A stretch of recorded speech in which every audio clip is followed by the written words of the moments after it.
아침에 다시 성전으로 들어오시니 백성이 다 나아오는지라 앉으사 그들을 가르치시더니 서기관들과 바리새인들이 음행 중에 잡힌 여자를 끌고 와서 가운데 세우고 예수께 말하되 선생이여 이 여자가 간음하다가 현장에서 잡혔나이다. 모세는 율법에 이러한 여자를 돌로 치라 명하였거니와 선생은 어떻게 말하겠나이까. 그들이 이렇게 말함은 고발할 조건을 얻고자 하여 예수를 시험함이러라. 예수께서 몸을 굽히사 손가락으로 땅에 쓰시니 그들이 묻기를 마지 아니하는지라. 이에 일어나 이르시되 너희 중에 죄 없는 자가 먼저 돌로 치라 하시고 다시 몸을 굽혀 손가락으로 땅에 쓰시니 그들이 이 말씀을 듣고 양심의 가책을 느껴 어른으로 시작하여 젊은이까지 하나씩 나가고 오직 예수와 그 가운데 섰는 여자만 남았더라. 예수께서 일어나사 여자 외에 아무도 없는 것을 보시고 이르시되 여자여 너를 고발하던 그들이 어디 있느냐 너를 정죄한 자가 없느냐 대답하되 주여 없나이다. 예수께서 이르시되 나도 너를 정죄하지 아니하노니 가서 다시는 죄를 범하지 말라 하시니라. 이 시간 김희범 목사님 나오셔서 청년을 세우는 헤세드 공동체라는 제목으로 말씀 전해주시겠습니다.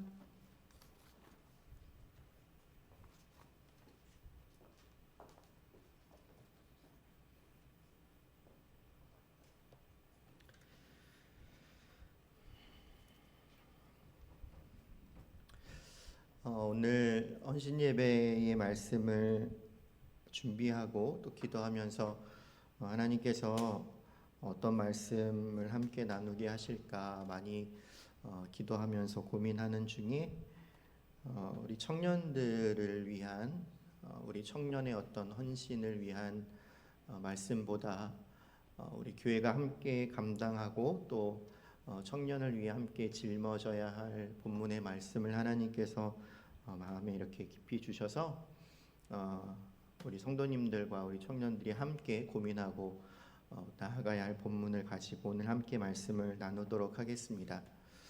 오늘 본문은 우리가 너무나도 잘 알고 있는 본문이고 이전에 한번 다른 내용으로 말씀을 전했던 적도 있습니다. 그런데 오늘은 이 본문을 통해서 우리가 특별히 교회 공동체, 특별히 청년을 세우는 공동체의 모습이 어떠해야 하는가를 함께 말씀을 통해 살펴보고자 합니다. 하나님은 교회를 세우심에 있어서 교회를 각자 개개인으로 불러서 세우신 것이 아니라 공동체로 불러서 한 몸을 이루게 하셨습니다. 어떤 한 개인과 한 개인을 따로따로 불러서 1대1 간의 관계로 너는 교회다 이렇게 명령하신 것이 아니라 머리 대신 예수 그리스도를 통하여서 한 몸을 이룬 여러 사람이 함께 모인 공동체로 세우셨다는 것입니다. 공동체라는 말에서도 알 수 있듯이 교회는 다양한 사람들의 모임입니다. 그리고 다양한 사람들이 모였지만 교회는 교회로 부르심을 받은 모든 성도들은 이 복음이라는 공통 분모를 갖고 있지요. 이처럼 교회는 복음 공동체이어야 합니다. 복음은 정말 강력한 능력을 가지고 있죠. 한 사람을 변화시키는 능력을 가지고 있는 것이 바로 복음의 능력입니다. 세상 그 무엇도 한 사람이 하나님 앞에 나오는 그 방법을 어떤 것으로도 내세울 수 없지만 오직 한 가지 복음만이, 우리 구주의 예수 그리스도의 십자가만이 사람을 성도로 하여금 하나님 앞으로 나아갈 수 있게 하는 것이죠. 자기의로 가득 찼으면서도 가득 차 있는지도 모르는 어리석은 사람을 변화시키는 능력이 바로 복음 안에 있습니다. 이처럼 사람을 변화시킨다는 것은 실로 엄청난 것입니다. 오늘 본문에 등장하는 대다수의 사람들이 이 복음 앞에서 아무런 저항도 할 수가 없었습니다. 오늘 본문에 다수의 무리들이 등장하죠. 먼저 2절에 보시면 예수님께서 다시 성전에 오셨을 때 백성들이 다 모였다고 기록하고 있습니다.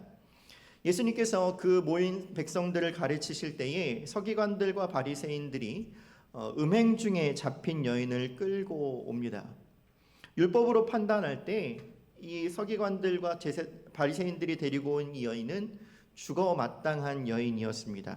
9절에 그들이 말씀을 듣고 양심의 가책을 느껴서 나가고 예수와 여자만 남았더라라고 기록한 것을 보면 거기에 있던 모든 사람이 저 여인은 벌을 받아 마땅하지 이렇게 생각했던 것 같습니다.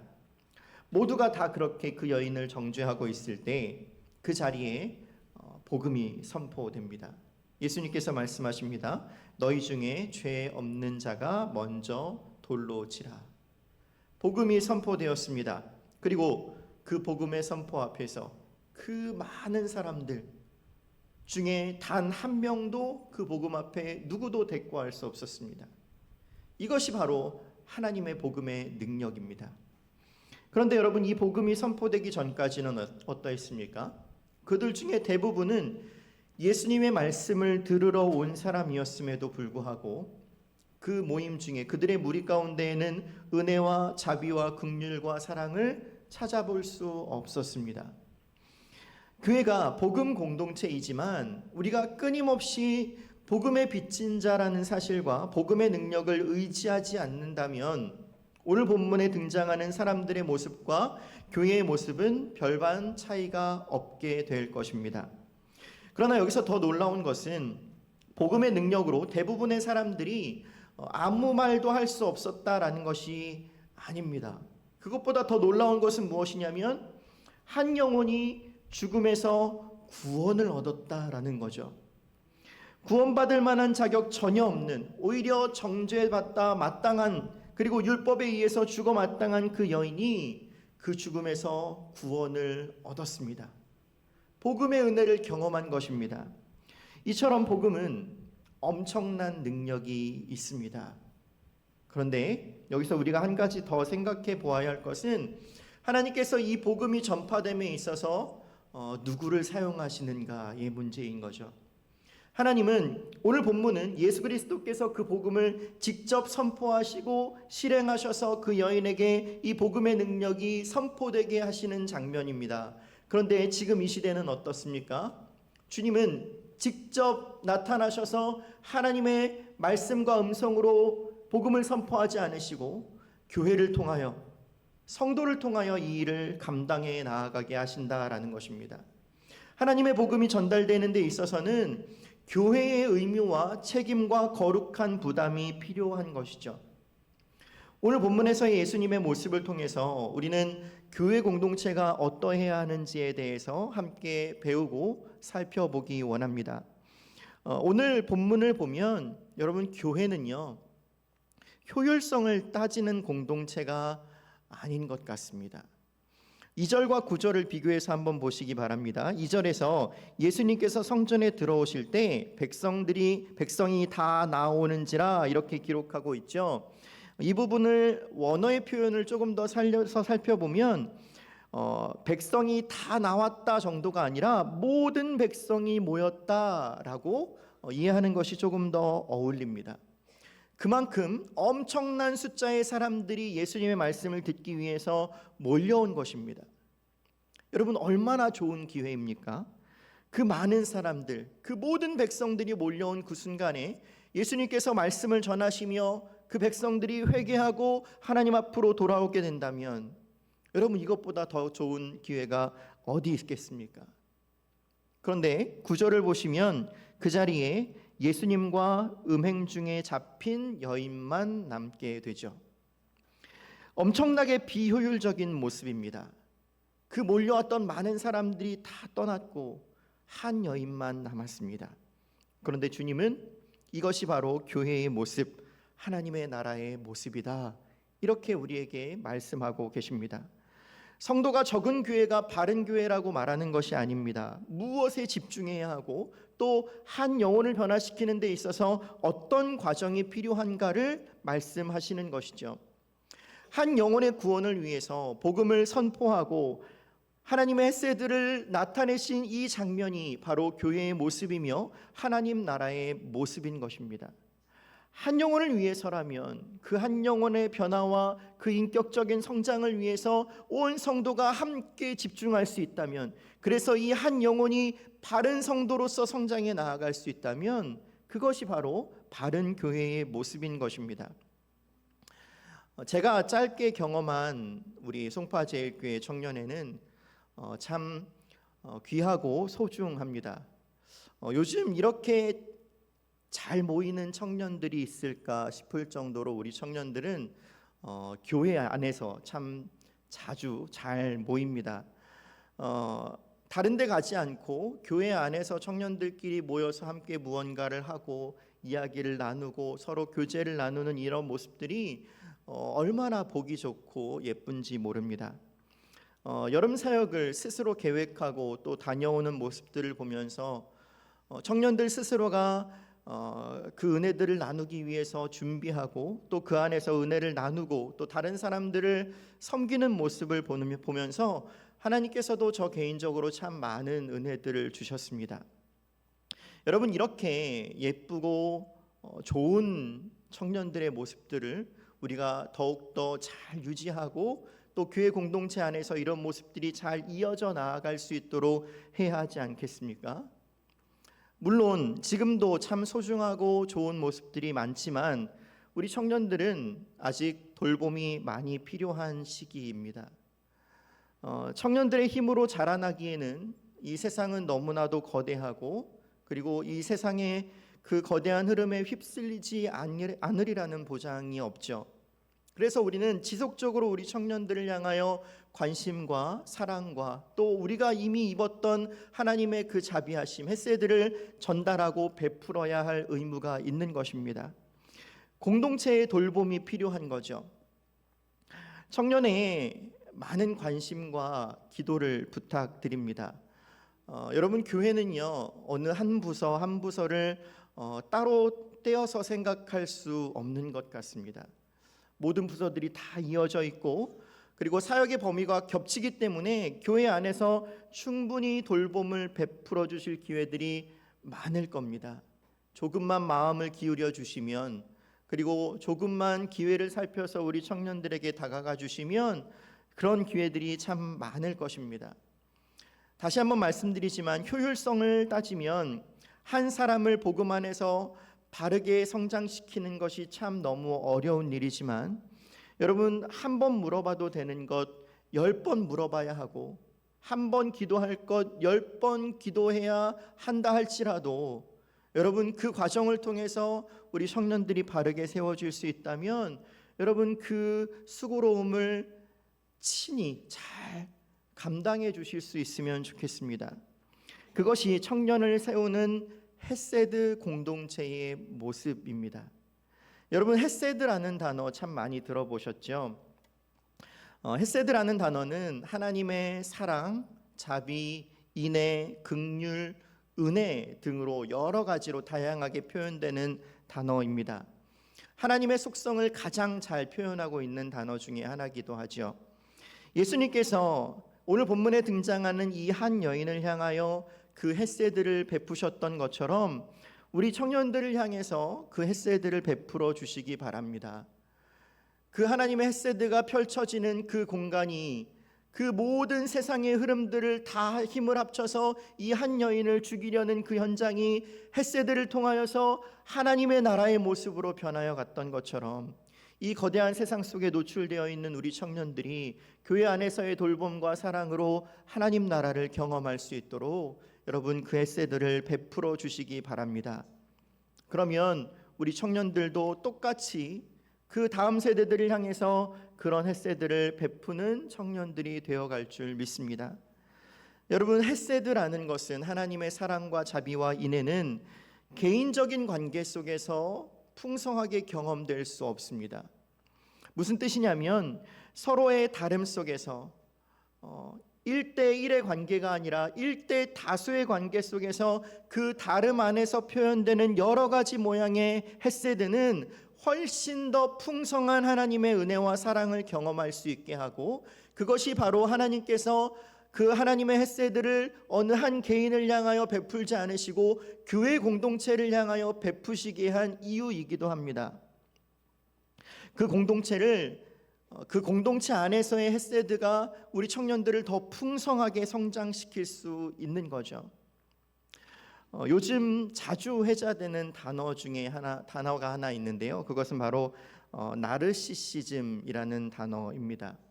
요즘에 유독 이 단어가 많이 쓰여지는 것 같은데요. 나르시시즘이라는 단어는 그리스 로마 신화에 나오는 나르키소스에서 유래한 단어인데 표현하자면 지극히 자기중심적이며 남을 의식하지 않고 자신만 생각하는 내면의 상태, 자기애적 인격 장애를 의미하는 단어입니다. 요즘 시대에 이런 단어가 회자되고 있는 것은 이 시대를 굉장히 잘 표현하고 있는 단어이기 때문일 겁니다. 그리고 이 성경에서도 이 나르시시즘을 굉장히 잘 표현하고 있는 말씀이 있죠. 사사기 21장 25절 말씀입니다. 그때에 이스라엘의 왕이 없으므로 사람이 각기 자기의 소견에 옳은 대로 행하였더라. 이것이 바로 나르시시즘의 형태입니다. 상대방의 소통보다 자기 업무의 능력 향상을 위해서 이어폰을 끼고 계속 업무를 보는 그 개그 프로그램의 풍자를 보면서 지금 이 시대가 얼마나 개인주의적인지를 엿볼 수 있습니다. 그런 시대에 우리 청년들이 노출되어 있는 것이죠. 이처럼 개인주의가 가득한 이 세상 속에서 여러분, 교회는 어떻습니까? 교회도 복음과 말씀 앞에 계속해서 우리를 내던지지 않는다면 이 세상의 흐름이 교회 안에 들어와서 어느새 세상 안에 갇힌 교회의 모습으로 변질될 수밖에 없습니다. 이런 세상의 흐름 속에서 교회도 자유할 수 없는 거죠. 또한 이 나르시시즘은 이미 교회 안에 깊숙이 들어와 있기도 합니다. 우리가 나르시시즘이라는 단어를 적용하지 않았을 뿐이지 자기 중심적이며 자신만 생각하는 이런 형태의 모습은 교회 안에서도 어렵지 않게 찾아볼 수 있습니다. 성경에서도 우리가 찾아볼 수 있는데 대표적인 인물이 사울과 같은 인물입니다. 2015년 미국의 목회자들을 대상으로 조사한 목회자의 자기애적 인격장애 빈도 조사에 따르면 이 나르시시즘, 자기애적 인격장애 증상이 있는 목회자가 목회를 담당하는 교회가 미국의 10만여 교회가 된다고 합니다. 요즘 표현으로 심각하게 표현해서 나르시시즘이라는 단어로 명명해서 표현하는 것뿐이지 여러분이 이런 성향은 오늘 본문에 등장하는 그 떠나간 무리에게서도 동일하게 살펴볼 수 있습니다. 오늘 무리에서 남겨진 이 여인 외에 떠나간 그 많은 사람의 무리가 다 그런 사람들이었습니다. 예수님의 말씀을 들으러 왔지만 어떤 한 사람을 대하고 마주함에 있어서 그 한 여인을 대하고 마주함에 있어서 자기의 판단의 기준에 따라서 그 여인에게 햇새들을 베풀지 못하고 자기 잣대로 그 여인을 판단하고 정죄하는 그런 모습이 바로 나르시시즘의 모습인 거죠. 성경에 등장하는 대표적인 나르시시스트를 꼽자면 아까 말씀드린 사울이 대표적입니다. 다윗을 향한 행동이나 심지어 자기 아들 요나단을 대하는 그 행동을 보면 다윗과 함께 자기를 대적하려고 생각하는 것들, 요나단과 다윗의 의미는 전혀 그런 것이 아닌데 자기 입장에 맞춰서 자기 위주로 생각하다 보니까 다윗이 나를 해하려 한다. 심지어 내 아들 요나단마저도 나를 죽이려 한다라고 생각하는 그런 형태가 바로 오늘 요즘 시대에 드러나는 그 나르시시즘의 형태인 것입니다. 여러분, 이처럼 자기 중심적이며 개인주의적 성향이 강한 이 시대의 중심에 살아가는 우리 청년들을 위해서 주의 몸된 교회가 할 수 있는 것은 지속적으로 우리가 이미 받았던 그 하나님의 햇새들을 실천하는 것입니다. 공동체가 무엇인지를 가르쳐주고 공동체 안에서의 우리의 모습이 어떠해야 하는가, 아까 우리 정근 형제가 기도했던 것처럼 아파하는 사람을 위해서 함께 아파하며 슬퍼하는 사람을 위해서 함께 슬퍼하고 함께 웃고 즐거워하는 그런 공동체가 무엇인지를 경험하게 해주는 것이 바로 이 세상 속에서 구별되게 살아가게 하는 우리 청년들로 세워주는 교회의 임무인 것입니다. 사랑하는 성도 여러분, 우리 청년들에게 그런 세상 나라의 모습 말고 하나님 나라의 모습, 하나님 나라를 경험하게 해주시지 않으시겠습니까? 심리학자이자 목사님이시기도 한 짐 와일더라는 목사님이 이 나르시시즘, 그 판도라 상자를 열다라는 어떤 한 책에서 한 사람의 개인주의자를 변화시키기 위해서, 다르게 말하면 이 개인주의적인 성향이 가득한 이 시대 가운데에서 한 사람을 변화시킬 수 있는 방법을 설명하기를, 그것은 헤세드 공동체를 경험하게 하는 것이다라고 말을 합니다. 건강한 공동체를 통해서 끊임없이 우리의 머리 대신 예수 그리스도의 사랑과 은혜를 끊임없이 경험하게 하는 것이 한 사람을 복음으로 변화시키는 가장 좋은 방법이라는 거죠. 아까 말씀드렸던 것처럼 예수님께서 이 한 여인을 변화시키는 데 있어서는 그 복음이 이 여인에게 직접 선포되는 은혜가 있었습니다. 그런데 지금 이 시대는 어떻습니까? 하나님은 주의 몸된 교회에게 복음의 역할을 감당하게 하시고 교회를 통하여 이 복음의 은혜가 흘러가게 하셨습니다. 이것은 곧 교회가 이 복음을 바르게 그리고 제대로 전달하는 도구와 수단이 되어야 한다라는 말입니다.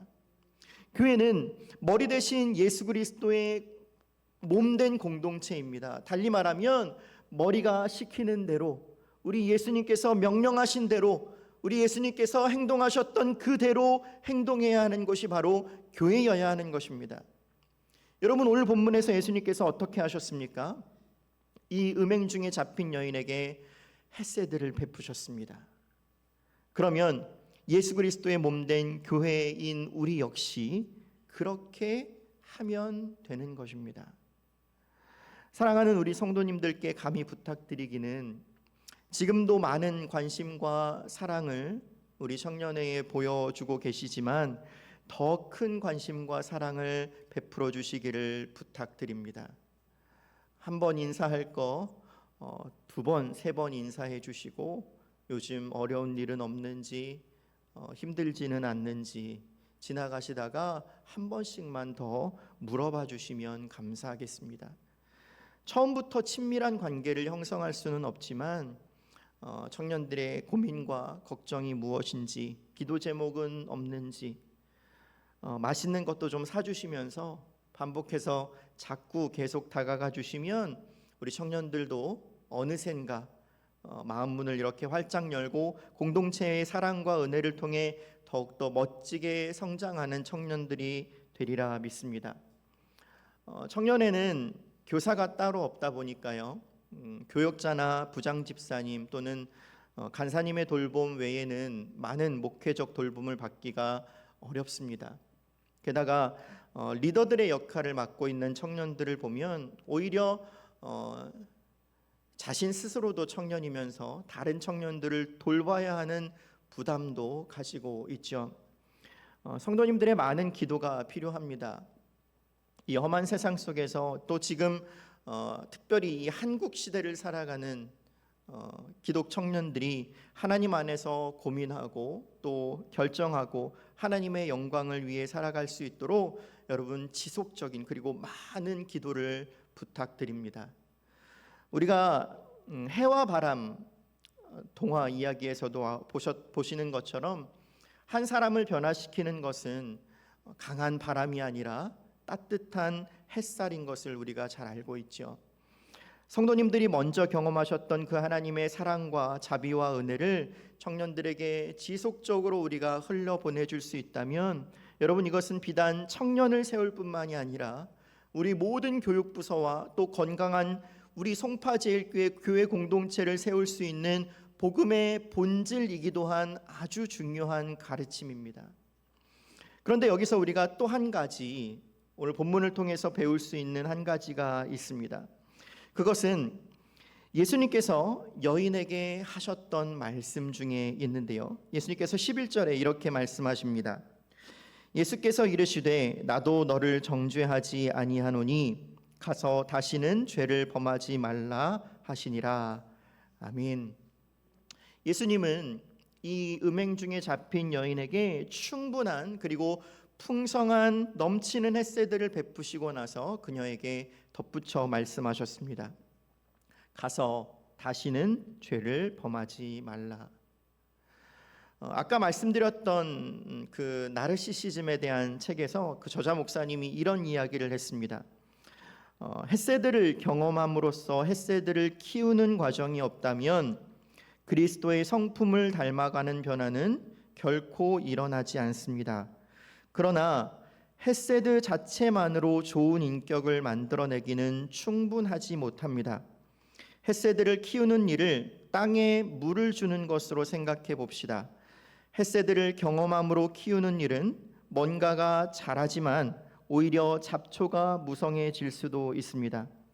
단순히 물을 주는 것 이상의 수고를 하지 않으면 인격의 변화는 일어나지 않습니다. 인격의 변화는 건강한 수치심을 불러일으키는 메시지를 필요로 합니다라고 이야기합니다. 여기서는 수치심이라는 단어를 사용했지만 오늘 본문에 비춰서 살펴보면 그것은 바른 교훈과 가르침으로 표현될 수 있을 것 같습니다. 이 말은 예수님께서 그 여인에게 그 충분한 넘치는 햇새들을 경험하게 하신 후에 다시는 가서 죄를 범하지 말라라고 말씀하신 것과 같은 메시지인 것입니다. 여러분, 우리 청년들에게 충분한 햇새들을 보여주시되 그 충분한 관계가 형성되었을 때에 건강한 공동체로부터 경험하는 바른 가르침도 있어야 한다라는 것을 기억해 주시기 바랍니다. 햇새들을 베푸는 것은 교회 안에서 마치 알곡과 가라지가 함께 자라나는 것과 같습니다. 햇새들을 베푸는 과정은 그렇습니다. 그런데 거기에 건강한 교회 공동체 안에서 또한 인격적인 충분한 교제 안에서 경험할 수 있는 바른 교훈과 가르침은 이 알곡과 가라지를 구분하는 것과 같은, 알곡은 더 크게 자라나게 하고 가라지는 없애버리는 것과 같은 건강한 가르침이 동반되는 것이죠. 이로써 비로소 한 영혼의 인격적인 바른 변화가 일어나는 것입니다. 설교 서두에 말씀드렸듯이 이런 과정은 1대1의 관계를 통해서 경험하기 어렵습니다.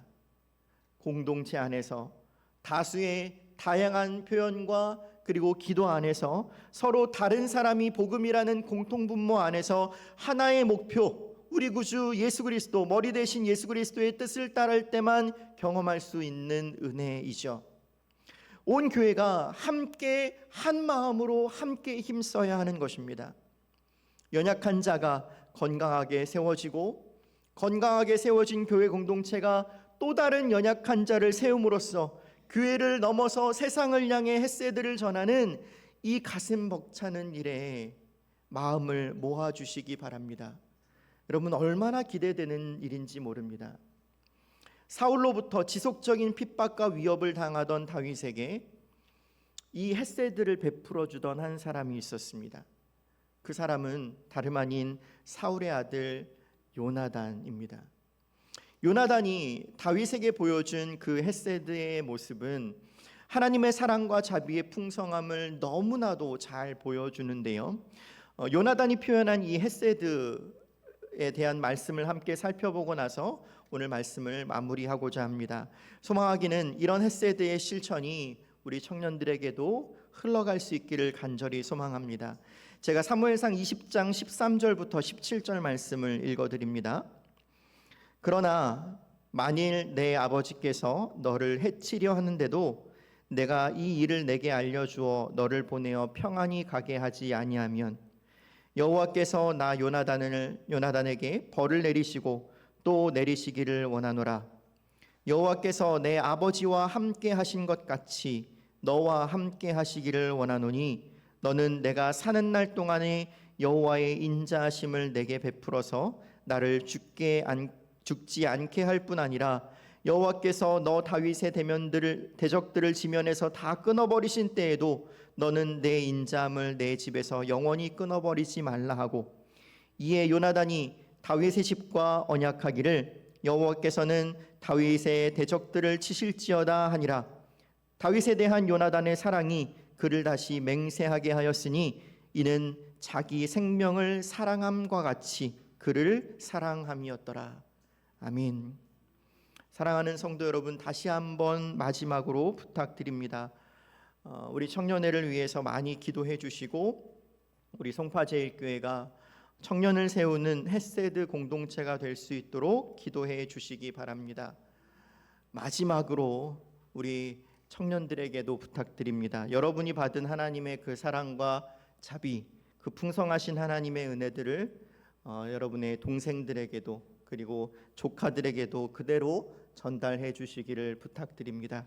그래서 세상은 경험할 수 없는 하나님 나라, 세상에서는 도저히 발견할 수 없는 그 하나님 나라의 풍성함을, 그 하나님의 사랑과 자비와 은혜와 통치와 주권이 선포되는 그 나라가 우리 송파제일교회와 각 가정과 그리고 여러분의 모든 삶 속에 풍성하게 임하기를 간절히 소망합니다.